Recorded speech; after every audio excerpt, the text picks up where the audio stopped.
deaf to all but BraveWords Radio. For all things metal, check out BraveWords Radio. Where else can you hear 60 years of heavy metal? From the 60s right up to now, whether it's glam metal, thrash metal, alt metal, doom metal, or more, you can hear it all on BraveWords Radio. You can find us at bravewordsradio.com. BraveWords Radio, where metal lives.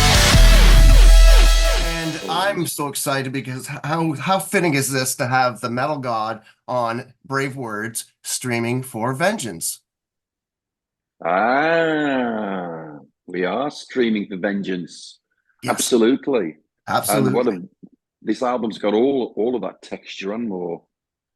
Can you explain to me the adrenaline rush of the whole creation, record build-up, and finally presenting it to the masses? What does it feel like inside? What do I say? There's a song wrapped in this ball of confusion, blah, blah, blah, going. It's not confusion. It's chaos. That's what it is. It's beautiful, heavy metal chaos.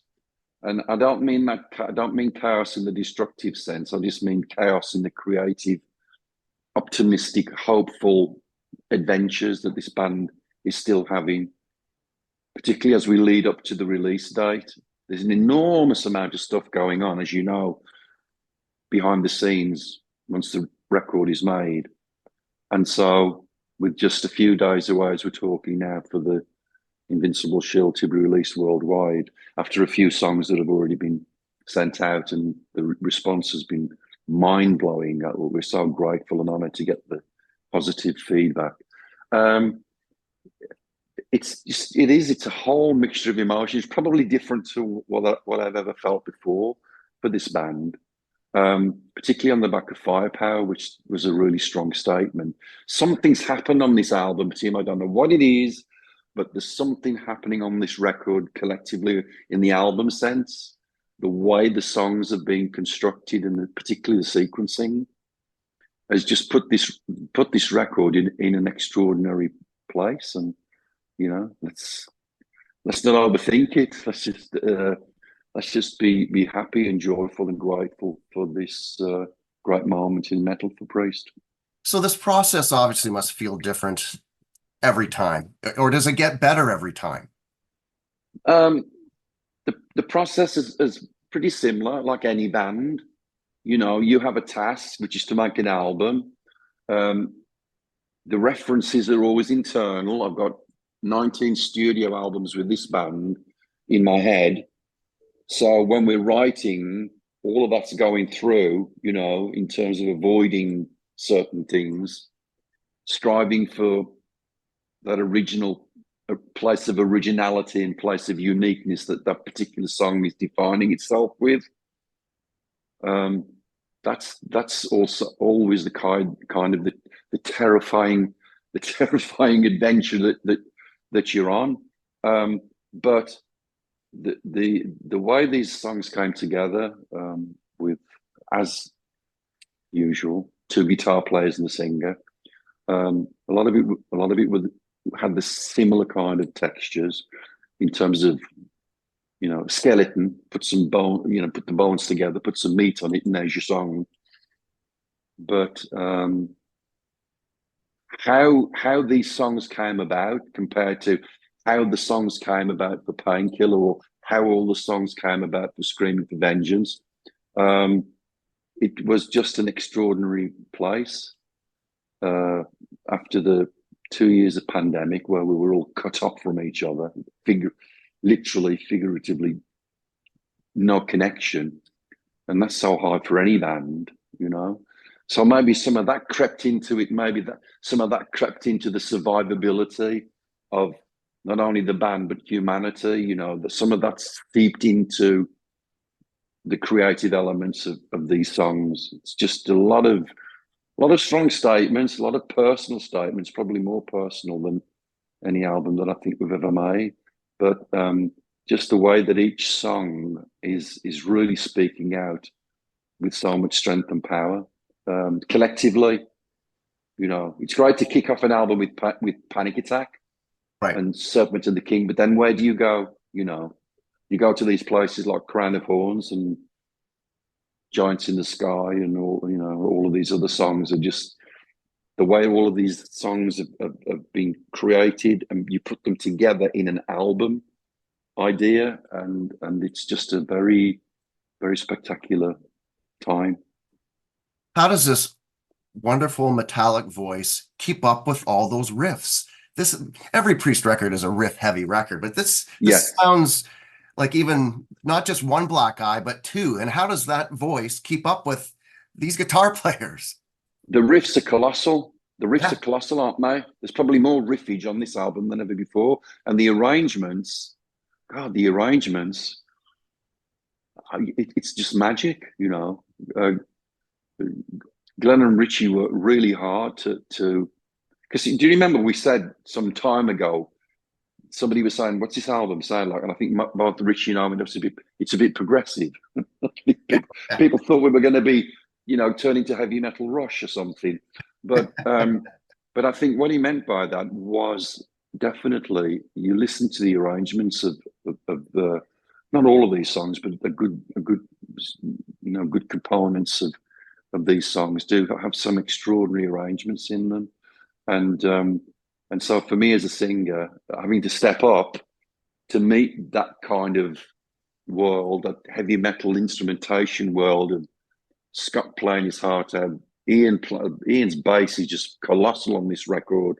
We don't have to tell each other. We don't have to say, think about firepower. Now we've got to go one more step up the ladder or go to a higher place. We don't have to say that because we know we've got to, we've got to step further into the flames and really, make a very, very powerful, strong statement of invincibility within the Shield. This is an interesting question, man. Blackie Lawless brought it up a couple of years ago when he was doing his anniversary tour. And he said the fans get to hear the record from start to finish without any, you know what I mean? But the band doesn't get to hear the record the same way. And I thought, wow, true. That is so interesting, right? It's very true. It's very true. Because a lot of the feedback that we're getting from like yourself with BraveWords and everywhere, everybody's going, oh, this is the greatest thing and the blah, blah, blah. And we're like, well, we don't know what's going on here, because you're literally going from moment to moment. You're literally going from the best opportunities that a song provides you. You're doing everything you can to get the really best place that song can be put into. And then when it's completed, you move on to the next place. And then collectively, you all agree, okay, we have enough, what we feel is viable and responsible enough to present in the album format. And then you've created this entity you don't know. It's like Painkiller is its own entity and British Steel is its own entity. You don't have that in mind. That isn't a destination. It's just something that happens.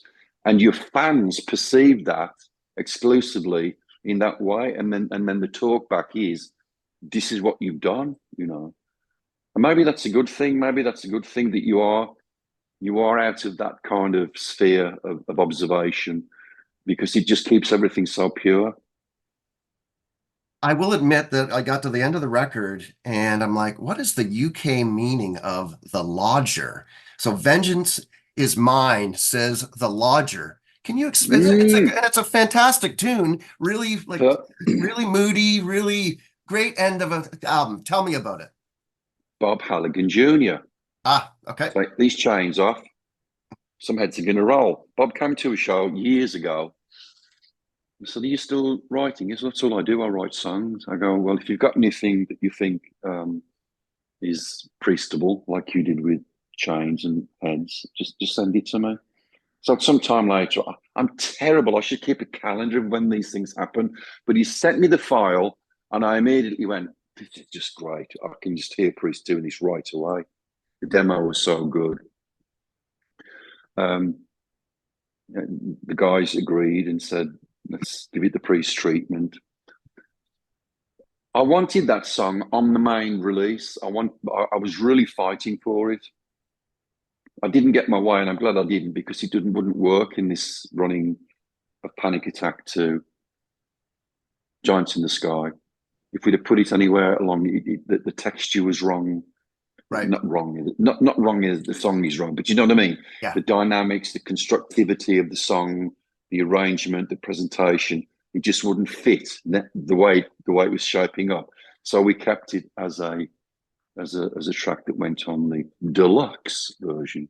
I'm pleased at that, and Vicious, Circles, and Fight for Your Life are having their own little moment together. But anyway, back to this track. Yeah, The Lodger is about this poor guy whose sister is taken away from us by a serial killer. That's the darkness of the song. It's a really dark, broody message, you know. And the fact that this guy is saying vengeance is mine. Did he avenge his sister's moment where her life was taken from him? Did he do the deadly deed for vengeance, or did somebody else do it? You know, I love that. It's an unanswered question. Whereas the Ripper, you know who the Ripper was. You know, so I love the mystery of that song built into the arrangement. It's a very, very unusual song. It's just got some great things happening that are completely out of, you know, connectivity to the full album release. But I was just so happy to reinvestigate Bob Halligan Jr. within Judas Priest again. Now, Judas Priest are invincible. What do you guys have stored away in terms of album titles and album artwork? Do you have like all this stuff to pick from? Like another 50 years of records? No, it's all fresh. I mean, Glenn's got his heavy metal vaults. Glenn's got a heavy metal vaults going back to the 70s, and a riff is a riff is a riff.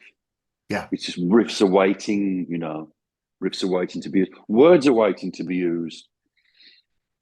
You know, my trusty Roger's thesaurus that I've had with me since 1970, sin after sin. Still use that all the time. So all what is that? It's my thesaurus that's right by my desk right now. Well, you know, for you as a journalist, particularly for lyricists, I always say the first thing you need to get is the Roger's thesaurus, because you wouldn't believe how many words are out there that you forget to use, or not forget, but you don't know the power of utilizing them. So it's all fresh. And Richie's favorite word, organic. It is very real, pure, and organic. You know, the artwork for this album cover is another Mark Wilkinson design. I present him with a basic, you know, tiny plot, and he makes something like this. So that's probably useful, because each adventure is a new one. It's new, it's fresh as it is now. All of this music is Judas Priest 2024. Halford and his look and style over time. How would you describe your stately nature right now? I'm still having a lot of fun with that, and it's not just me, it's the band, you know. We've all been kitted out again for new clothes for this tour. And that's important. That's important because, as you know, Tim, you and I have talked many times about the importance of giving your fans the best night out that they can have in terms of coming to the show and hearing the songs, but leaving that indelible metal memory that you carry with you. And you remember the bike, and you remember the stage, and you remember what the guys were wearing, and you remember the fact that Priest were the originators of giving the visual representation of metal together. We did that first, you know. We went from as Ian was saying at the Q&A in London the other day, we went from like loon pants and velvet tops to leather studs, whips, chains, and handcuffs. Talk about a leap. but all that side of Priest is part of this legacy and tradition that we have. You know, Priest, the inventors of heavy metal, alongside Black Sabbath, still here, still doing what we do to do with so much love and passion, more than ever now. Because if you'd have told me that we'd be here talking in 2024, 50 years after Rock and Roller, that this band was still banging away and going to go out on another world tour to see all of our metal maniacs. I go, what are you smoking, Tim? You know, it's just too crazy and too glorious to even dream about. When you look back at those different eras, is there ever a point where you say, man, what were we thinking when we put this thing on? Yeah, of course. But I love looking at myself in my sister's top on the old grey whistle test. It's brilliant. It's absolutely brilliant. I think you could say that to most bands in terms of their visual, the side of the beginning of where it all started. That in terms of the sound that they were making, the way they looked, how they performed on stage. Um, that's joyful. I just love because you're seeing the invention, the emergence, the evolution of British heavy metal under the banner of Judas Priest. Because again, Tim, you and I have said time and time again, there is no other band like Judas Priest. I don't say that on a pedestal. It's a fact. It's Yeah. a fact, you know. We can be your painkiller, your turbo lover, your sentinel, your sinner, your invincible shield. We've always enjoyed pushing those boundaries and trying to make something new and fresh. So the way we look then to the way we look now is just like seems like time warp speed, but it took 50 years to do it. Now you're rolling out this tour. Aftershock is one of these big festivals. Just two questions. Were you surprised to see this band Slayer on the same bill? Pleasantly surprised, yeah, because I'm a massive Slayer fan. I'm not going to go into the antics of, oh, you said you were going to. Well, this is the power of music. You can't let it go. When you're in a band, you can't let it go. I don't want this to end for Judas Priest, you know.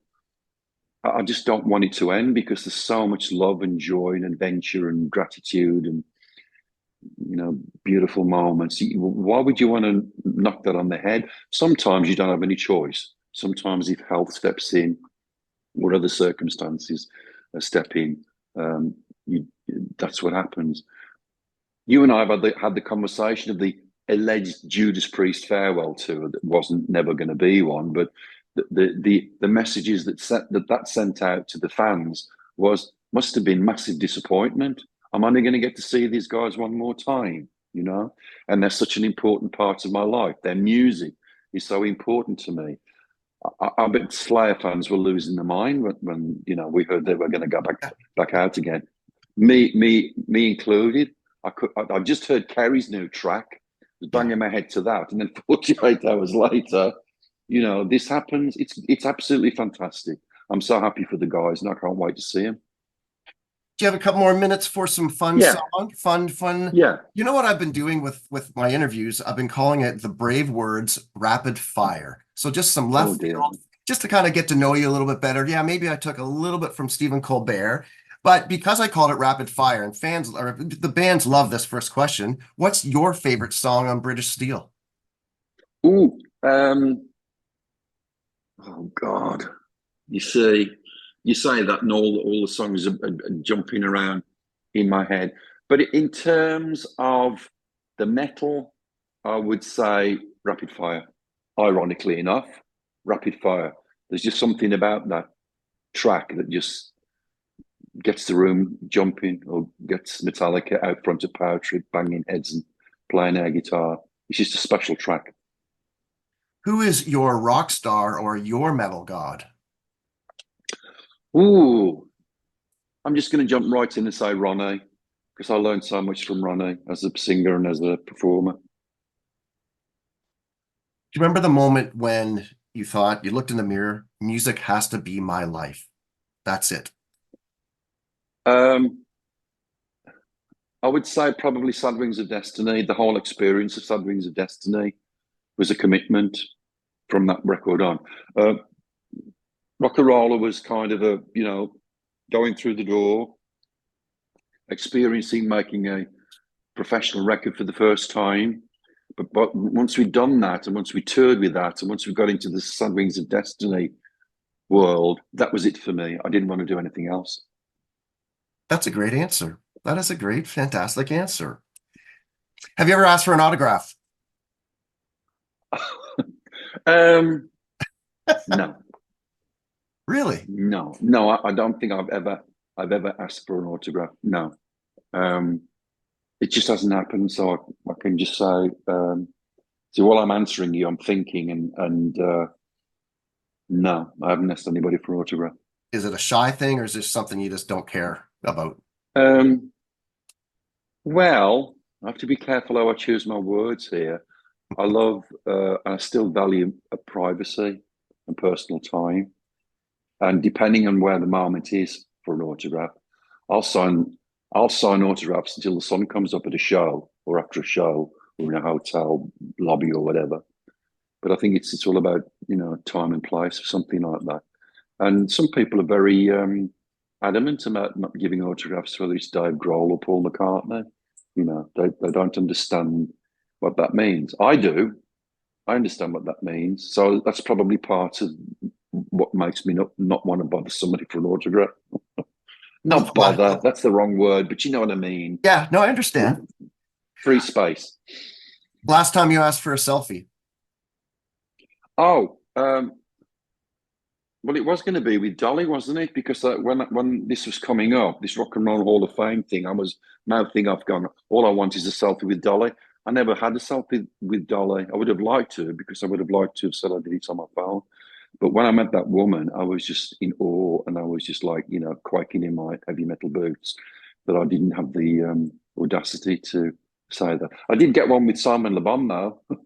Oh, wow. I That's went up huge. to Simon. That's Yeah. huge. I said, come on, Simon, selfie time. He said, yeah, let's do it. So there's a selfie of me and Simon Le Bon. Who knew? See, this is the absolute beautiful, glorious joy of music.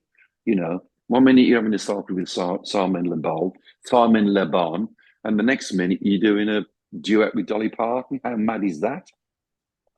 Given the vinyl revolution, which I cannot believe we're going through. Do you remember your first vinyl record? I can't remember now. When was the Beatles' White Album? What year was that? Might have been when I was born, 67, 66, 67. Okay, well, I bought that, the White Album. I probably bought Help and Hard Day's Night. Can't distinctly remember, but those are some of the albums that I bought. The Beatles and the Stones, particularly, um, were in my vinyl collection. Yeah. I know that you don't drink, but if you're sitting at a bar and there's an empty stool, who would you like to come up and sit beside you? Oh, that's Alive or great. What a dead? great question. Alive or dead? That's great. Can I have Ronnie on the one side and Lemmy on the other, and then just set the camera up and listen to us talk? That would be called a Metal God sandwich. You would. There you go. Put me in the middle. Um, just a couple more quickies. Do you actually collect Judas Priest paraphernalia? Are you a collector of, like, is there a big warehouse like Metallica for Rob Halford? Not as big as Metallica. I mean, from what I understand, Lars is just like a pack horse. He collects. I know he's got warehouses full of, like, even the first plane ticket he took to this country. He's just very, very strong in that kind of physical memory. I got to applaud him for that, because yeah, we've got we've got the costumes, we've got some stage sets. We're doing this great thing, this backstage experience, where you can see some of the stuff that we've used over the years. I've got really, really early, new, original itineraries that were just like, some of them were just written out in biro, and then is it mimeographed, before whatever. That they're cool to look at, especially the tours where you did 7 shows in a row, and then the day up, my God, what we were doing. Last question. Angel Retribution had an anniversary a couple of days ago, and I remember working with Chip, and the first place that it was announced was the scroll, the CNN scroll. So do you remember seeing that when you Oh my came back God, to I Priest? forgot about that. And Yes, I do remember where you're, that. I don't know where I was. Was I in the States? I must have been in the States, mustn't I? That was mad to get on a CNN scroll, because, hang on a minute, there was somebody that worked at CNN who was a mad Priest fan. I can't think of his name. Oh God, he's very attractive. But he came to some shows, and so Chip had an inside to CNN with him. But I do remember that we're probably the only heavy metal band that had that run on a ticker. The new Judas Priest album, Angel of Retribution, is about to drop. God, that's big. Only Tim would remember something like that. Well, you know you made it when, right? Yes. Yeah, yeah. You know, Rob, you pick the big time when you're on the CNN ticker. love you, man. Thank you so much. Thank you, Tim. It's always a pleasure. All right. Always a pleasure. Stay hard, stay heavy, stay metal. We'll see you when we come up to your part of the world again.